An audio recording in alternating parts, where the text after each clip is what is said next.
Last year was a day of reckoning when it came to sexual harassment. It seems to be continuing now in 2018.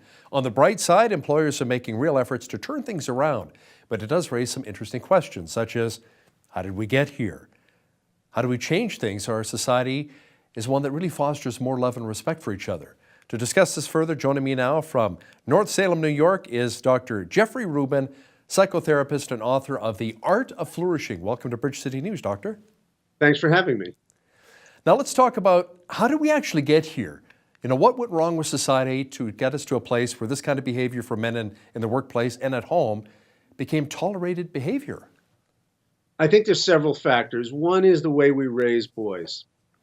And I think we're of a culture of male privilege. And we may not like to face it or admit it, but where men are the center of the universe, especially white men, and where they're not raised with enough what I call moral imagination, enough empathy for what other people go through. So they think that they have privileges, they think they can do what they want, and it's power run amok. So that's another aspect of it. So we have to figure out ways to raise boys more empathically, to not let power run amok, and to attack this culture of objectification. We see this in films, we see it in TV, where the very perspective from which the thing is filmed is a sort of male gaze that objectifies women. So that's another aspect of it, the culture of objectification. So do you think we really got to hold some of these Hollywood movie producers accountable? That's a big Absolutely. influence? Yeah. Absolutely. And we also have to hold the enablers responsible. The enablers often get off scot-free, but they have to be accountable too. So how would you describe healthy masculinity then amongst boys and men? Well, first of all, let's think of some myths of masculinity, what I call toxic masculinity. Boys don't cry. We have to be self-sufficient. We're invulnerable. So the antidote to that is a more healthy conception, a more holistic conception of masculinity, where we realize that men and boys have to be strong, yet vulnerable, self-reliant, yet capable of drawing on other people, and capable of feeling their feelings, but yet forging ahead anyway. We need to integrate seeming opposites, strength and vulnerability, independence, yet relying on other people. So are there some myths that we believe about masculinity? I remember back in the 1950s, well, I mean, it's a little before my time, but my parents were telling me that, a man would never, like you said, never cry, would be the head of the household, be very strong, very firm, never show any emotion. So, I mean, there's been a big change now, hasn't there? There's been a change, but some of these myths persist. I was at a Christmas party several years ago, and my grandson's father's sister came up to my grandson, who was then 3, who's very much a boy, he does sports, and he's a boy, and she said, "Don't be a baby, don't cry." And I didn't want to get into a battle with her, so after she left, I walked over to him, I put my arm around him, and I said, everyone cries at times, and it's okay to have your feelings. So we're still battling some of these myths of masculinity, which cause boys and men to push away their feelings, for the feelings to go underground, and then for them to resurface in destructive ways. Well, there's a lot of crying going on here, especially amongst men when our Canadian hockey teams are knocked out of the playoffs. I'm telling you right now, we cry quite a bit about that. Now, you say there can be a confusing double bind that women put men in sometimes. What is that? That's that many women will say, I want my man to be expressive, emotionally expressive, like my female friends, to share his feelings. But yet if a man does express his feelings and he does feel his feelings, he is often going to feel self-doubting, weak, and vulnerable. So it's a message, be strong, don't be vulnerable, express your feelings. It's a contradictory message. Yeah, it must be very confusing, especially for the man when he's starting to date maybe this woman and she says, I want you to be vulnerable but strong. Well, what? It's okay to cry, but don't be a baby. So, exactly. I mean, so what is it okay? Maybe when you're watching a nice love story and she sees a little tear going down your cheek, it shows that you have a compassionate heart and you care. But, maybe when your hockey team does get knocked out of the playoffs, you don't cry, you toughen up, I can take this. Exactly. I don't know, what are your thoughts?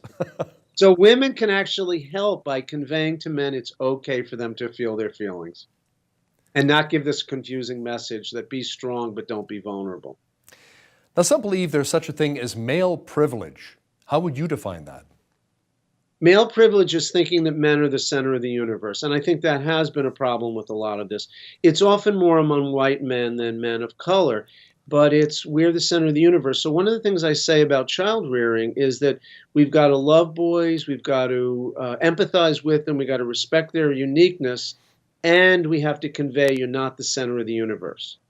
There are other players on the team, there are other kids in the classroom, women and boys have feelings, be sensitive to them. So we have to really see the culture of privilege.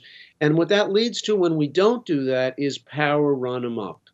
So obviously, we're going to always have men in power over women in a more vulnerable position, but we have to use that power wisely, not exploitatively. So how really should men counter male privilege in the workplace and at home? One way is to build in structures of accountability, which we didn't do with, let's say, Harvey Weinstein with the board, where they're enabling, there's nobody protesting against us. We see this now in the American government too. There's not enough protest against voices of sexism, and we need to protest it. We need to build in accountability so that people are held responsible, even if they're enabling this unacceptable behavior. The other thing is developing more empathy for other people. What's my impact on the intern if I what's my impact on the intern if I ask her out before she's given me cues that she wants to? We have to be sensitive to the feelings of others. We have to train boys and men to be more empathic to the feelings of others, not feel they're the center of the universe or the center of the room. Now, there certainly seems to be a tendency to objectify women as well. How do men and women really resist the culture of objectification? How does that happen? First of all, we have to face it and not deny it. I've been a lifelong athlete myself. I played some college basketball and I'm still athletic. And so I've been in a lot of locker rooms. As Aristotle taught us, character is built by habit. What we habitually do, we train. So if we keep the culture of locker room talk is not as innocent as some men would like to claim. It actually cultivates certain habits of mind, certain attitudes towards women. So we've got to counter that by our own mindfulness of when we fall into that. And we have to realize that women are human beings. They're not part objects of male desire.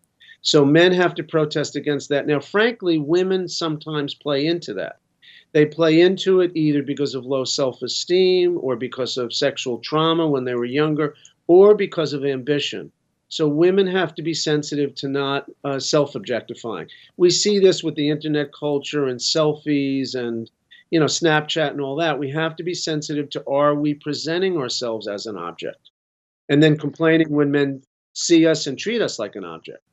And what's interesting too is that men are traditionally visual creatures, and advertisers really like to play on that many times too as sex sells. And we're still seeing that today, Doctor.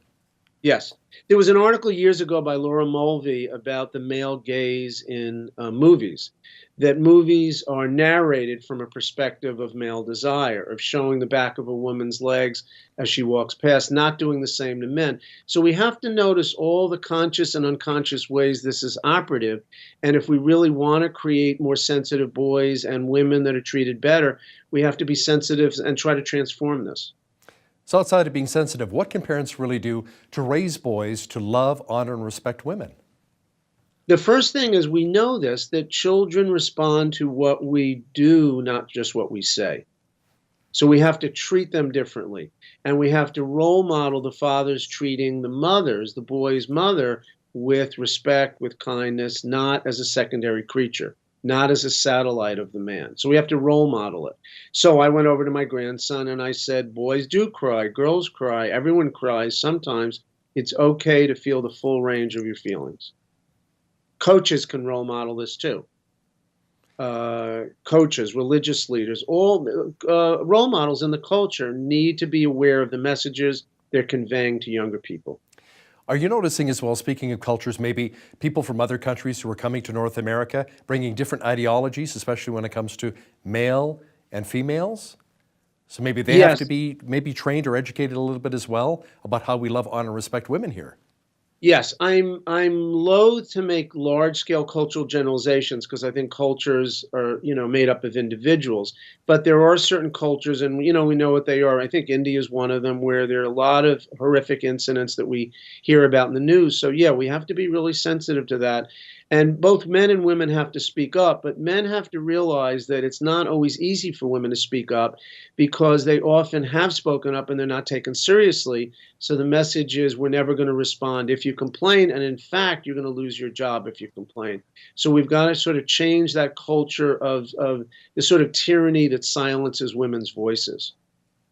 Dr. Jeffrey Rubin, psychotherapist and author of The Art of Flourishing, a guide to mindfulness, self-care, and love in a chaotic world. And it certainly is a chaotic world. Thanks for joining me today. Thanks for having me.